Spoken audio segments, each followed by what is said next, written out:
Okay, hello and welcome to the Ned Doha, which opened in late 2022, just before the World Cup in Qatar. I'm going to take a view of my sea view room facing the Corniche, the bay and Doha skyline.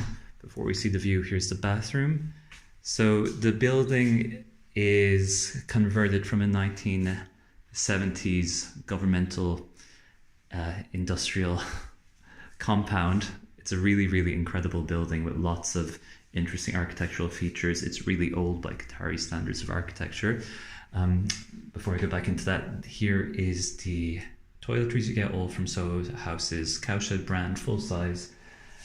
And regarding the building itself, so it dates from the 1970s, and that works quite well for the Ned because it has an interior design style that references the 1970s. The property is also found in London and New York, where it opened recently. So there is your wardrobe space. Here is the bedroom itself. You can see that kind of scallop shell headboard there. They love pillows here. Way too many, I think. An old rotary style phone. Oh, here we go. They don't actually provide you with an iron. They provide a steamer, which I find a little bit irritating to use.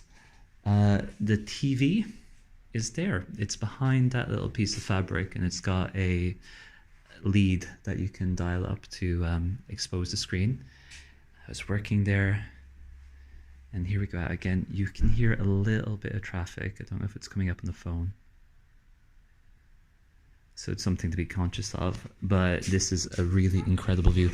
Probably the best view offered of Doha skyline by any hotel in the city. And if I just move this chair here, we can take a proper look. There you go.